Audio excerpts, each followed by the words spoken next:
Hello, and welcome to Beam Screams and Dreams, the mid-season roundtable edition. I'm Josh Wiggin, as always. I'm Ashley Wiggin. You guys have seen me. And I'm Ben. And this is Ben. Ben is our, I don't know. He's the man behind the scenes. Man behind the scenes, helping me edit all these videos here, just to give a rundown on what we've seen so far on this season and where we're kind of going. So I don't know, to start it off, what you got, Ashley? So if we want to go in like a linear type of model here, our first episode came out, and we'll give you guys a little bit of background on this. So I drank too much, and I did not want to be part of the interviews. So I did not. I was actually very sleepy that day, and Josh did the interviews by himself. And so that's why you see what that first episode was like. But also, we have those guests that sometimes don't want to be shown. Right. And that was the first episode that we had was, Katie and Alex. And then we had the write-in, which I did read the write-in, and we filmed that on a separate day. And then you guys all got together. Yeah, so that first episode actually mostly was edited on my phone. Before Ben and, of course, Sierra came through and helped us out with some good editing software. Definitely the first two episodes were like a pretty steep learning curve. Yeah, on both equipment and the software side. Equipment, especially. Yeah. You probably noticed how rough. white I looked after we filmed when we filmed the story, because that was when you were like, hey, I've got some stuff that you guys could probably use. I think I'm also sitting about a foot away from the laptop camera, right? So I could be in frame, which is fun. Yeah, and then the rest just kind of edited on my phone. Use some TikTok editing apps. I don't even know. It was kind of ridiculous. So we got a long way since then, I guess, with the editing, which Ben is a big part of, sitting through and watching all the episodes with me, telling me to stop editing myself out because I hate the sound of my own voice. Yeah. How much does he actually edit himself out? Because he tells me that every week or every two. He tends to edit himself out whenever he's speaking extemporaneously. He will leave in questions if they have answers, or even if he thinks they have answers. Like he's like, nah, he's this guy. There should have been an answer. He's got an answer, but it's like 5 minutes in, and we haven't found that answer yet. And then we have to kind of go back. Maybe this part. I have to add back in part of what I said to make it make sense. To make it all make sense again. I hate that. Yeah. No, just re-listening for a lot of those little cues and stuff, and just going through a lot of the audio where you think you're like, I am sure we are about to have like a really straightforward thing, and then just left turn. So but that probably happens a lot a lot more with now, especially with our like in person, or I guess not in person, but our distance interviews we've been doing, Sure. Because then we're getting like facial cues, and we're like asking questions. Well, all right, so that brings us to, I think, possibly our first guest that we actually had on that was, like recording, like looking at us at the same time, which was Logan. And it took us with the acid 2 interview. weeks to get him on, and 3 nights in a row to get him on the camera. And it was quite the interview. And for everyone out there, there was already a lot of very interesting material that Logan gave to us, but there is even more on the cutting room floor. There is. And not because it's bad or anything like that, just because he had such a story to tell that we didn't have the time for all the story. It was an hour and 25 minutes long. We shortened it down to about 20 to 30 minutes when it went on to the episode. Oh shit, I think we might have got it down to maybe even like 20 minutes or something like that. And Logan, if you're watching, all of it was great. We just did not have the space for it. Yeah. And as a little side bonus there, if you did watch that episode, the spirits that told him that he could not do psychedelics or smoke weed again until he was 60. Wait, no, Wait, it wasn't okay, psychedelics. He can't do acid. He was not allowed to do acid or smoke weed anymore until he was 60. No, at all, ever. No, it was until. But when he was 65, he could take mushrooms and DMT.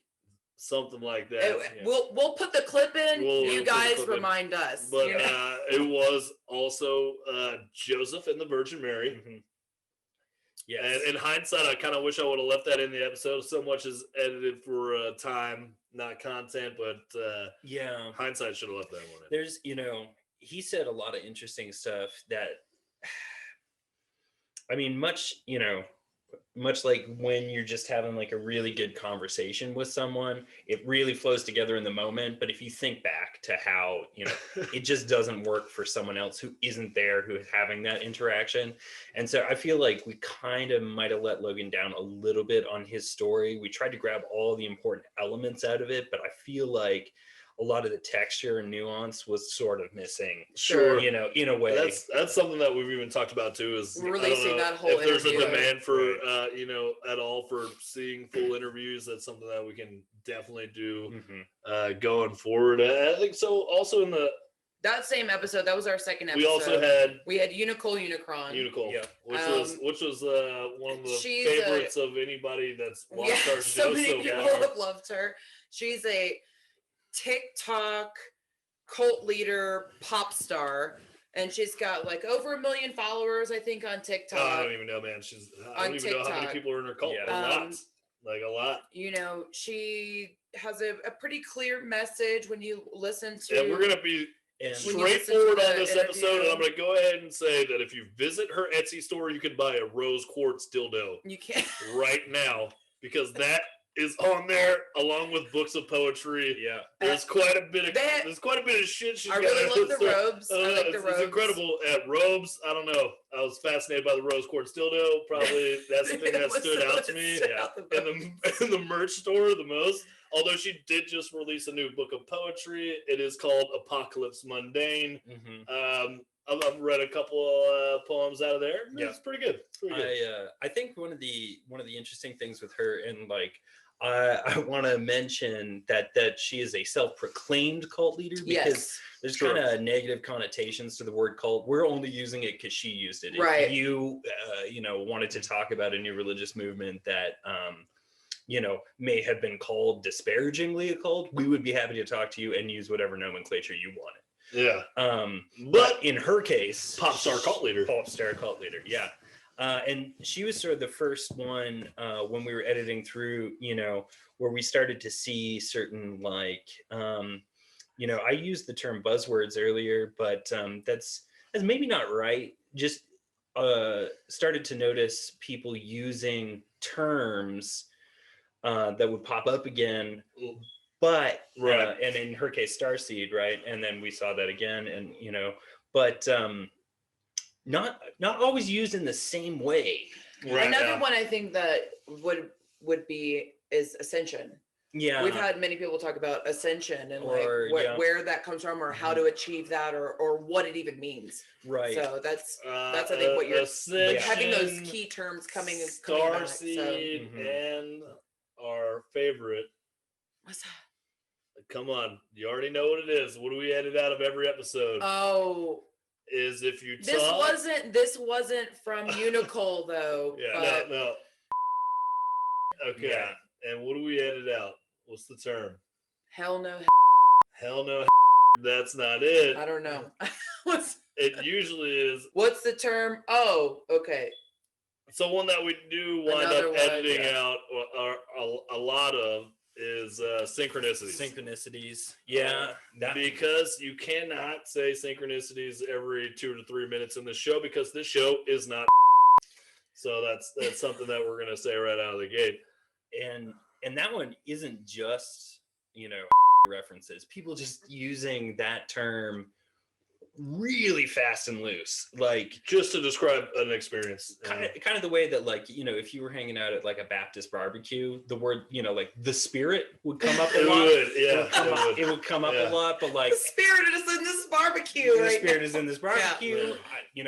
Sister He's May, got- she's got the She's spirit. got the spirit with the it. I've got the spirit, spirit. That's Yeah. right. Synchronicity comes up in that way a lot, Sure.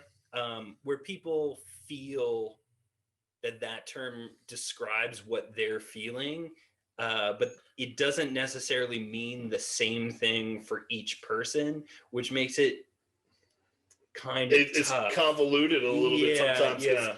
you know, from episode to episode of, you know, we have different guests talking about different experiences, and the same verbiage or nomenclature is used constantly. It gets very difficult to discern what exactly it means. What's the story? What's the difference in the stories, and how to understand someone else's perspective whenever people are using the same words. Right. And especially, you know, we are talking to people not just across America, but across the world now. Mm-hmm. And so it's important to note that regionally, those things are not going to mean the same I'm things. also going to say it is important to note that on our last episode, we did have our first Canadian guest, but this entire time we have had a Canadian editor. The whole That time. is true. The entire time. So, sorry. That's Or right. I'm Wait, sorry. you're going to say sorry? Sorry. Yeah. Boot that. Yeah, that's true. And you know, it's certainly English being all of our first languages, you know, even as we branch out into the rest of the world, it's going to be a lot more Australia and the UK and Canada than anywhere else. But, you know, not that we're not open to other people from other places. Anybody anywhere that wants to come and talk to us, you're welcome. We were talking about, okay, so Unicole was our cult leader, and we did try to reach out to another cult leader during. We did. Okay, so it's when maybe still open, but they're very hard to get in touch with. Right when we started the show, right when our first episode aired on September 11th, which was Josh's perfect idea, and he should have just waited one more year, and everybody was waiting for a big, been like 20 years. Everybody was waiting for a big conspiracy drop. Didn't do that. Okay, you gotta shake them up a bit. That's right. That's what I think. At the very beginning of September, when we first started doing this show, there was a cult called Love Has Won, and they're from Colorado. Well, they're based in Colorado, I'm sorry, because Mother God is actually from Kansas. Do we have her name? Her name is Mother God. I don't know. I'm sure we could look it up. So they went to Hawaii, and they tried to hold up in quarantine in Hawaii on one of the islands, and I don't remember now which one it was, but they rented cars, they rented this Airbnb, and people in Hawaii came and they started. Well, no, it's because she said she is the reincarnation of one of the Hawaiian kings, one of the Hawaiian gods or something. There was who some was discrepancy. who was a king on Earth? Something about Hawaii, like misappropriation of culture or something like that. It's pretty wild, but also they were rioters, like native Hawaiian rioters, and people were like destroying their vehicle and destroying their Airbnb, and they got they got extradited. Like the Hawaiians were like, yes, leave. And weirdly enough, Dr. Phil got to him before us. Dr. Phil stole our interview, which was kind of wild. But Dr. Phil does interview one of the people that leaves the island, or has left the cult. She left Crestone, Colorado. And they're back here in Colorado. He also spoke with Mother. And they're like, let's just lay it out here because we could probably link to the clip in this. But Dr. Phil is like, what do you got to say about the claims where she's just a junkie in bed? And then it cuts to her just in bed. I mean, it's always going to be, Dr. Phil is never going to be my first source for journalism. So no, if psychiatric help, if they want to talk to anyone who won't Dr. Phil them, feel free to call us. We'll be much more open, certainly, in the conversation. But because we don't have to sell heart medication afterwards to all of our middle-aged viewers who have hypertension. That's true. But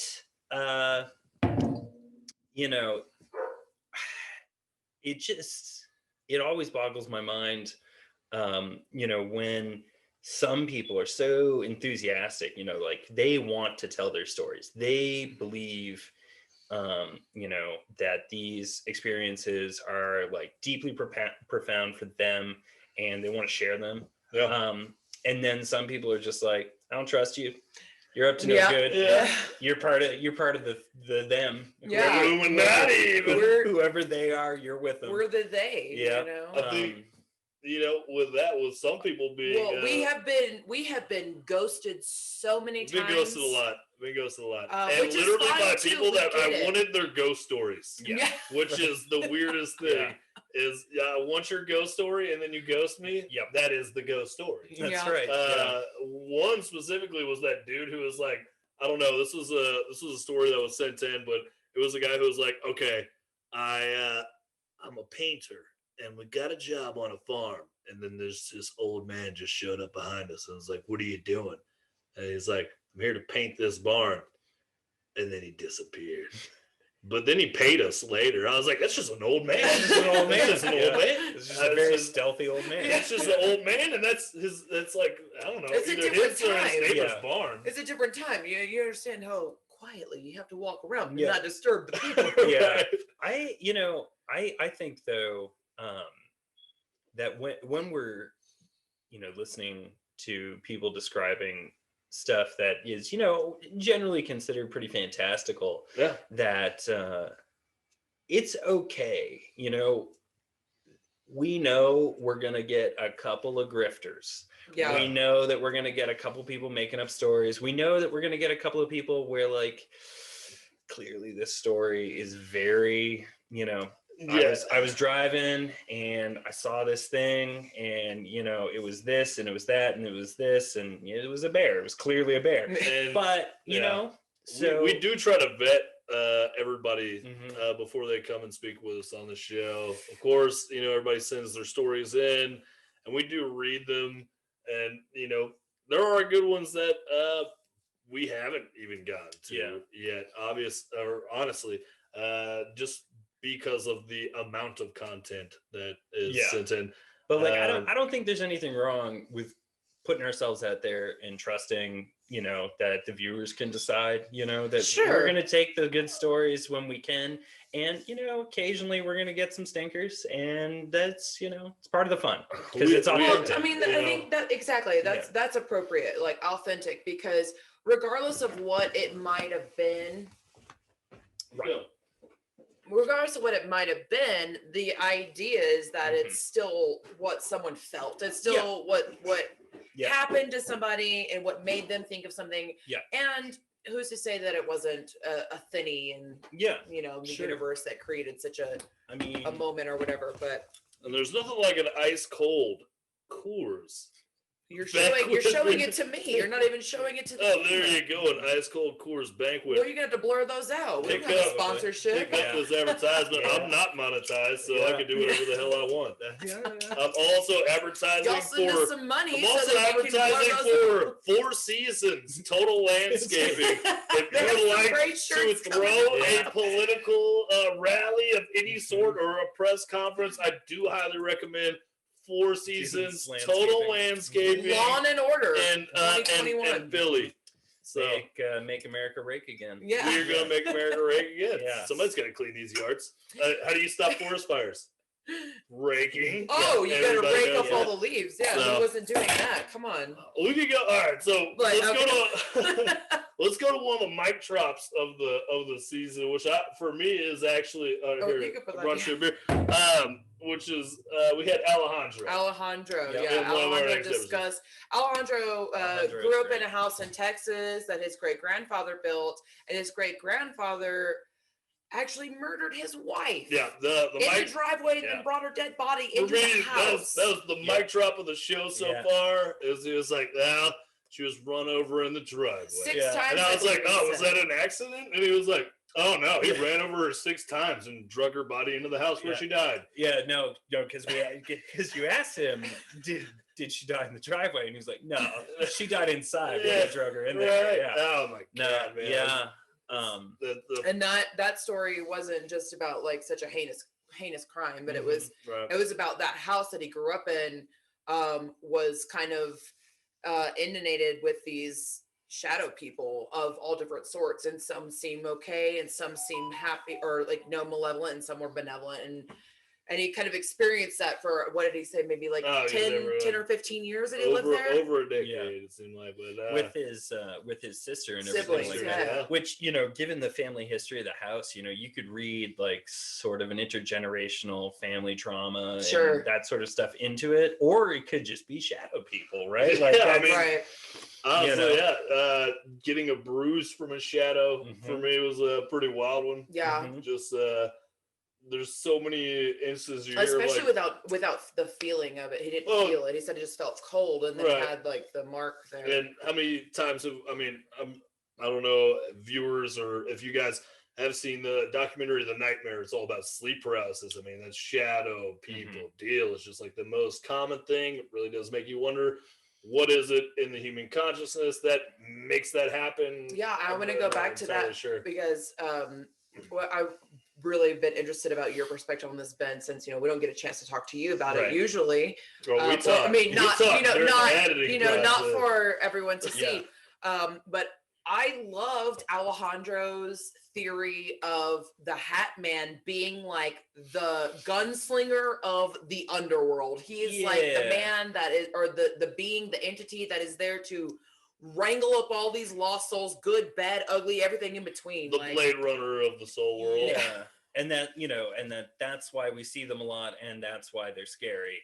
Yeah. Not because they're necessarily bad, but in the same way that, like, regardless if a police officer is helping you, they could kill you. Right. And like a Hat Man is pretty freaky, because even if he's helping you, like, he could probably still do something.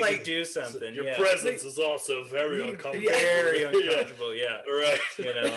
That's one of the best takes. Honestly, You're driving with your seatbelt on. There's no weed in your car. You're like, why am I getting pulled over? You're not. Nothing's happening. Yeah. Why is he here? Why is he here? Yeah.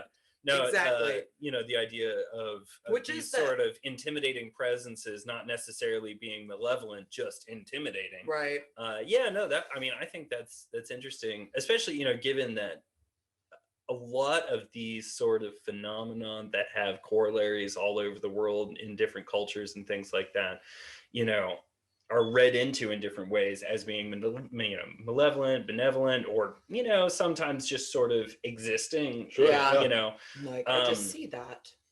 And, and going back to the Hat Man or ghosts or dragons, like, there are certain things that are sort of just across all these different cultures and treated very differently across those cultures and across history, which makes for interesting stuff, especially because, people to this day see and really believe in a lot of these things across the world without having any sort of like cross-pollination between these sorts of things, between the cultures of the people that believe in those things. Not to say that the individuals hadn't heard of X thing from X other culture, but in general, we have a global culture, but like two separate people could live and never have existed to each other's knowledge. The world is so wild that cargo cultures exist. Yeah. So that's something that, like cargo pants. Oh no! Like people that like cargo pants? Cargo cults, like in whole cultures. Okay, so this is a phenomenon that I guess happened post World War I, post World War II, mostly in the South Pacific. Yeah. So on a number of different sparsely populated, uncontacted or rarely contacted islands. Pacific islands. Yeah. Mostly the US, but also the Japanese built a number of like airfields and things like that while they were fighting each other in the Pacific. And a lot of times they would just, leave behind. Okay. So you have like the tribes people going in, like it's like after the plague when the peasants went and grabbed all like the rich people's clothing and stuff. They're like, oh, I've got all your stuff now. Except like, peasants knew that the wealthy existed. Right, exactly. The wealthy existed. And they're like, what is all this stuff? The gods landed from the sky and gifted us the Corned all beef. these wildest guns shit you've ever seen. Well, or no, like corned beef, just like rations corn, and that kind of stuff, stuff. right? So okay, that's crazy. No, I never really in understood. successive generations, they would try to get the God the to sky bring 'em people back, to come back. yeah. So they would build like Landing strips. Yep. They would like torches along them to like simulate. What? Yeah, they would Yeah. build like facsimiles of planes. What do you guys think about this? Yeah. Somebody please. It's true. It's y'all all. need to this come in. is true. I need This is a real like. thing. Why haven't we been talking about this? Yeah. I mean, nobody wanted to call in, but it's I something we know. can bring up if we're talking about the scope of religion and phenomena The- across the world. Ooh, So okay, the- so the- here's How what we can easily? do. Well, let's Yeah. look at it like this: is how easily can Yeah. something be perceived as a phenomena? I mean, and thinking of It it, depends on the thinking of it culture, from the the perspective of exposure, you're a the human, globalization of the area. well, or you're just a Mhm. human being, right? That has all the facilities of a normal human being, but you haven't been contacted by somebody Right. from the Yeah. first world, with a paranormal phenomena as well. The reason that What is to say that you're not just touching base for the first time with something Right. the reason of another? Life form or something. Yeah, I was waiting well- for you to say realm because you say realm so weird. Another realm. the reason Oh, you said it normal. That Realm? time. the reason that these things sort of get brought up, it's almost always one of two people who bring up cargo cults. It's either like It's you or you. well, no, it's either Sometimes. right. It's either like sort of generally like non-religious people who are talking about the construction of religion. Right. They're talking about like this is one where we have a very clear basis of where it came from. So these beliefs get built up around phenomenon, blah blah blah Sure. blah blah. Or you have the other I mean, that makes people sense. who are like, yeah, but look at this. But why did it happen? And How did well, no, but And ancient aliens. Yeah. Yes. all that Yeah, aside? that's I think what would be really interesting. Okay, so this is like a good segue into like Mhm. our next episode 4, which had Kara, our Australian medium, Mhm. who was able to remotely remove spirits and see Yeah. spirits because of her spirit guides could do the work for her, but they were hers. So she contacts them, and she kind of like Well, she said they do the work. like They do the work. yeah, Oh, no, shit, she yeah. she contacts them. She gets the idea of like where she needs to like what's the word? Well, when she you said just, it was. like, She put said it was something like out? Google Maps. Yeah. She said it was And like then Google Maps. and then also we talked with Daniel about remote viewing, and Yeah. that was across not just a civilian aspect, but Well, we in a- talked about in a some military stuff, but government- also just in a like government aspect as well. it's across space and time as well. right. There was a couple of cases where they tried to do some studies on these sorts of things. Like they would put like random number generators on top of like Mhm. cabinets inside operating rooms. And like people having near-death experiences often report that they see things, that they leave their bodies and all this kind of stuff. And they're like, okay, well, we'll go check this out for us. while you're there, Yeah. if you're floating around. If you're about to die, let me It's just like, put this here Funny for you. enough, I'm an So- ER operator. I do like Do you like I do heart whisper to surgery. someone who's, I like, always keep a comatose or rose something? quartz dildo on top of this filing cabinet in Did case you notice? anybody Yeah. ever leaves their body. I'm like, Yeah. who was on top of the filing cabinet? Yep. If they say rose quartz dildo, you nailed it.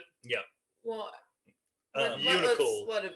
Yeah, no, definitely. And she's probably the truth in the way. Yeah. But yeah, so, a lot of those studies have been done and they've been uninteresting to unconclusive, unfortunately. Sure. Yeah. So,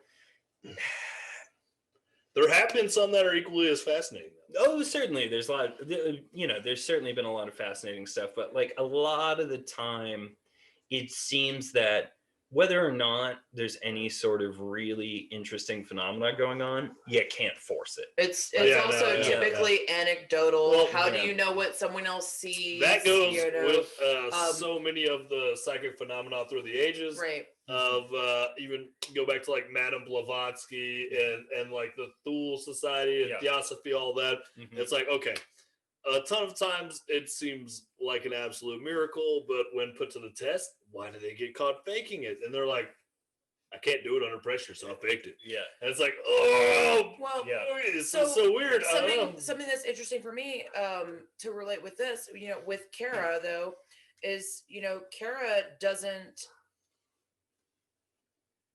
like do the work, you know. She has the connection Right, for the work, the you know. mediums do it, or Her spirit spirit guides guides. do it. Yeah. And we because we were doing this show, we had a guy contact us that was saying, his name was Mike. He had a spirit, and We need to follow up on this, yeah, Mike. If we you're need watching we this, need to follow up. Kara, Mike, one of you guys hit us up and let us know what happened. We got them connected, and hopefully they could Interact. Yeah. get some I'm pretty sure kind he's of in the US resolution and for also- Mike. I don't know if you guys think this, but it could be a bit of a synchronicity.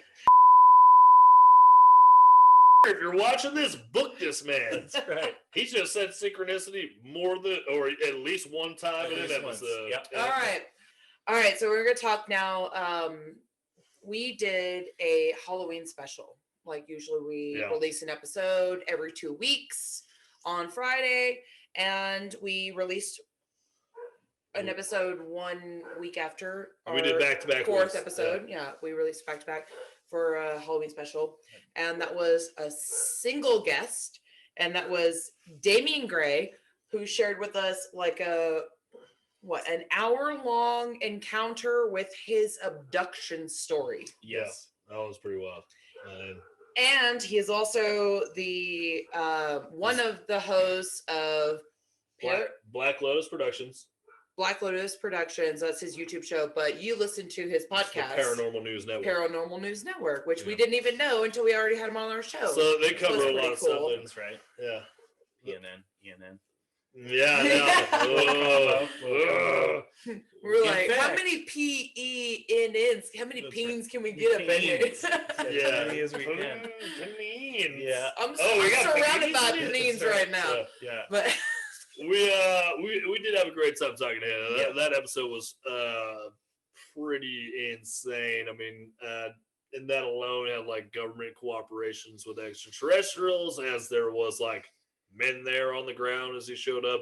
he's talking he's gray, he's talking short grays, grays, tall tall whites, whites. men in black. Yeah. alien hybrid Yeah. programs. Yeah. The idea of like the freeways being blocked off would be like that government interference. So Yeah, sure. and his story took place, what did he say, in like I 88, think it was but he 1988, remembered it was everything in the 90s. 95 Yeah. or some of it. Mm-hmm. Some of it. That one was just, to me, probably that was my favorite.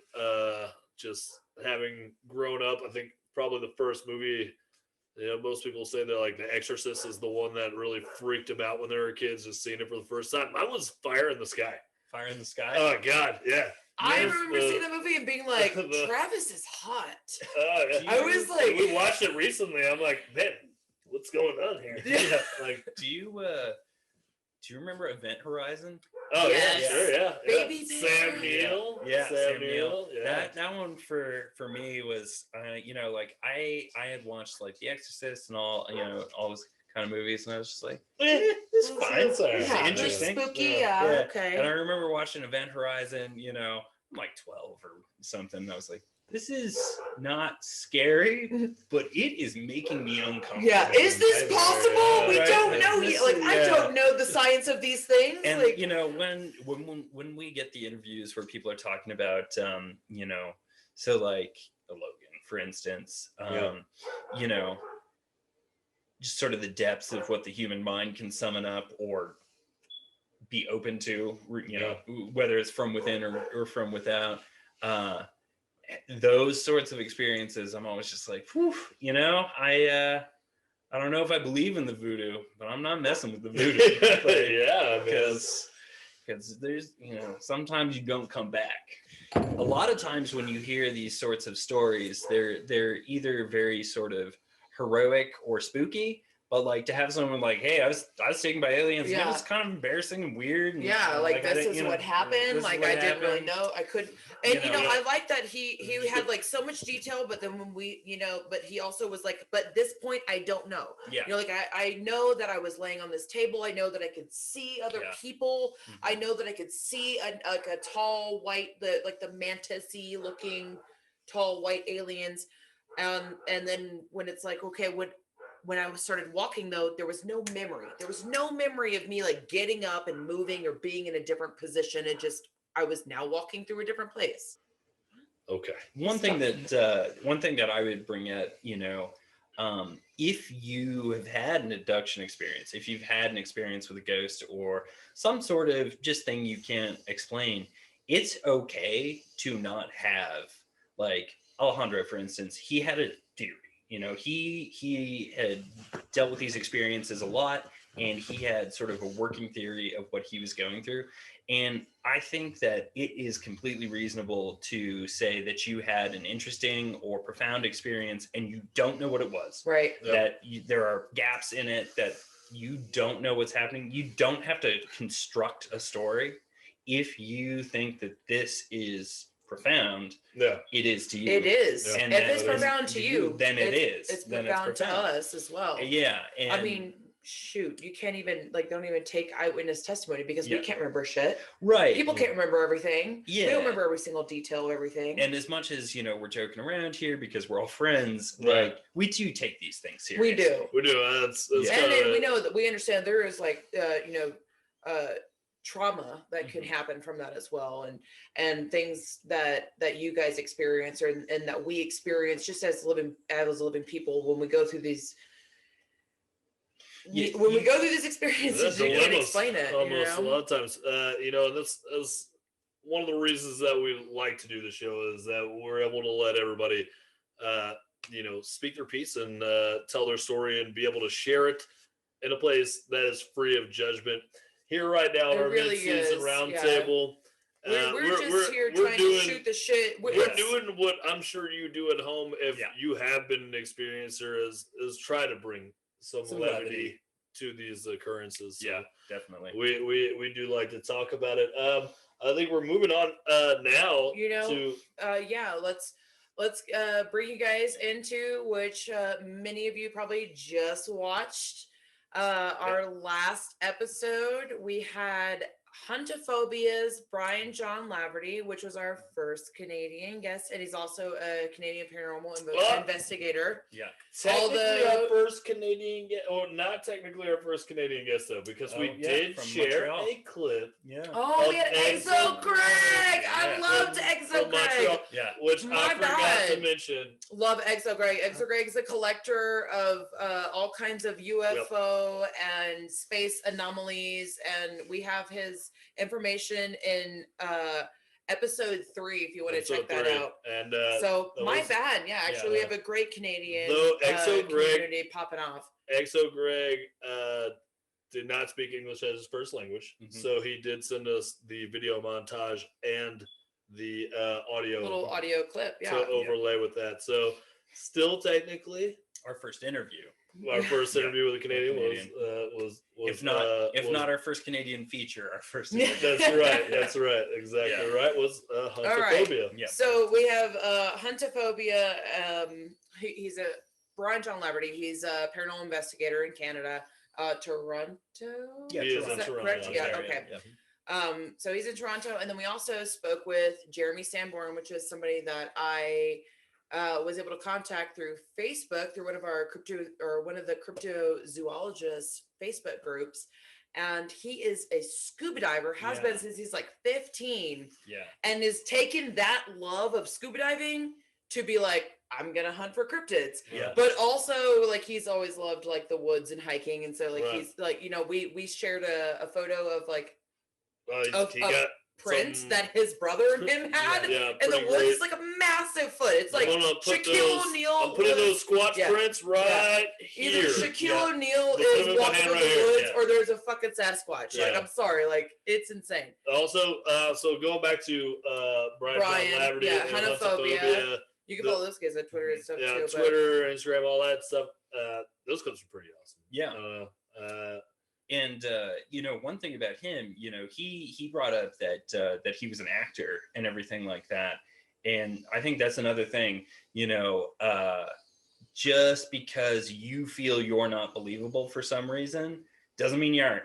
because he clearly believed in what he was doing, and he kind of brought it up hesitantly, being like, I just don't even know if I don't even know if I want to say this, because like then people will think that I'm always that's your job, man. Well, this is your passion. Clearly. Right. And that was something that Josh and I talked about, was that he seemed like he really had a lot of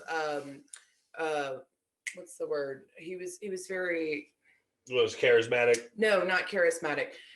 He is charismatic. He had a lot of it. He had a lot of integrity. Yeah. Because I don't think that even made it into he said, he did say that he was an actor, and then also not only that, but there was a moment that we had seen something on one of his clips, and he was like, "Oh, well, don't put that in because there was a phone next to it," and he's like, "Don't put that in because that doesn't." It's like this reader's going off. There's power lines overhead, and he was like, "Yeah, there's power lines up there." This isn't worth anything right now. Yeah. And he's like, "That's what it goes for." It's just a lot of integrity. Where I think and the clip is pitch black, so you can't see anything. Yeah, he's looking up and saying, "There's power lines right here. We can't use that." It shows a lot of integrity, but also the clips they share within and a lot of the clips that he has on Huntophobia are pretty awesome just in general. Yeah. I mean, asking a question and getting an answer through the EM and the apps, I really don't know any way to rightfully explain that.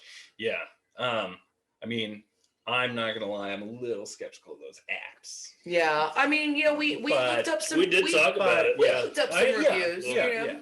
No, we looked up some reviews, and we discussed it with him, and he was like, "Well, my only thing is that like, whenever I ask, something so many times, and it's I think one of the ones that he asked was specifically was like, what color is this thing?" And it was like, blue. Yeah. Like, it's like those are ones that are too specific for pre-recorded. Yeah, no. Which to me gives it more credibility. And that's quite possible. I just, whenever the profit motive is getting involved, I'm always. It's an app. Is it a free app? Right. Yeah. I don't know. Is it a free app? We'll find out. Yeah. That's the information we'll find out for you. But you know what though, on top of the app, he does offer other and he was clearly okay. The app is necrophonic and it costs $9.99. Yeah. But he offers other instances. But if it works, you just spend $10 to find out. Sure, I mean something weird. The microphone and the camera work that we're using here, and those were paid for. Right. Well, you could hear my children screaming in the background during our daytime interviews because they're in the backyard. Yeah. Just being like, sometimes knocks on the windows. They're just out there. I don't know what they're screaming. It's always something ridiculous. Yeah. It's good stuff. Yeah. I gotta say, I love the idea of aquatic cryptozoology there. Yeah, right, but then again, at the same time, is it even cryptozoology? Like once you're in the ocean and like they don't even know what's in we there. Don't know it because we don't know it. Yeah. But like a huge squid goes by and it's like, but like, is that not a kraken? But already? Jeremy was saying what we define as a kraken right. from all of recorded history. Right. That's kraken. Jeremy was talking a little bit about but come on, by that logic, it's like it is dragon, like if you see a large lizard, it's dragon. If I saw a Komodo dragon coming at me, I would say I was chased by a dragon. Okay. Yeah. But no doubt. What I'm saying is, Jeremy talks about, and I love this too, because, whenever I connected with Jeremy, I didn't know what Champ was, but Josh did. Mm-hmm. But Josh didn't know that Jeremy had been researching Champ. So like neither one of us knew what was going on. I just was like, oh, this guy's a scuba dive and cryptozoologist, whatever. I don't know. I just thought he was like interested like we are, but no, like he's like actually doing things. He worked on small It's like river monsters on steroids. They're out there going after the real big fish. And for you guys who don't understand or don't know what Champ is, this is Lake Champlain in, where is it? Massachusetts. It stretches into Canada as well. And this is like basically America's Loch Ness Monster. One of them. Ogo Bongo. Jeremy talks about how, and then there's is a band. I'm pretty sure. First of all, it's Oingo Boingo. Oingo Boingo. But Jeremy talks about like the silt patterns moving because he's like, there's nothing that lives in these lakes that is this large that can create this much. You know, and there's so it's so interesting and it's incredible. And there's sonar stuff, and they have recordings of sounds from the echolocation as well, which is not from any known animal. Yeah, I mean, there's certainly some really interesting stuff, especially when you think about like Lake Baikal in Russia, which is very underexplored and it's huge. the largest freshwater lake in the world, isn't it? It has the most volume of water. It doesn't have the widest surface area, but it's very deep. It's very deep, and so it has the most water. Well, I mean, holes just keep opening up in Russia and filling. No, like seriously. I mean, Russia's. That was one of our ENN segments. Is there like holes just keep opening here, or possibly a Putin joke? I don't know. I just every day is GTA there. But and then just the abyssal Slav squat. There's for the bros. That's right. Gopniks and Gopnikas. That's right. But so I thought that was an interesting take because I think we've all, I don't think anyone who is into paranormal stuff hasn't watched 10 Bigfoot documentaries, right? Oh yeah. Why are we all hunting the same thing? Are we starting at 10? We start at 10, right? We're like, why aren't we out in the ocean? Why aren't we? That's some interesting stuff. I feel like the ocean is as vast and unexplainable as space is. What do we have at this point? 8%. I know that it's like by mass it is not. I understand that because you're looking at me, you're like, bitch, please. It's like about space is it's real big. It's real big. Think about the ocean. It's still on this planet. Yeah. Okay. It's definitely the most explored part of the planet. Yes, it is. And also, Jeremy, ocean that goes into lakes and waters and all that other stuff. Love you, man. As well. Yeah, Josh and I would have a beer with you, Jeremy, one day, and Ben's allowed too. No. So having done all this wonderful talk and showing you guys what we just did for our first single interview episode was Halloween, and I think that we're going to kind of move towards that. Right. We want to give you guys more of people's stories, and I think that just means that we need to just do one at a time. What that really means is us being able to do episodes that are one interview, and so we aren't editing out any of the great content that, like we've been talking about, you're missing out on because it's laying on the editing room floor. So coming up, so to speak, it's just like in a computer. It's somewhere. Laying in Ben's computer room. It's in DeLory's DeLorean. DeLorean. Yeah. But we are gonna go forward with doing single interview episodes. Yeah.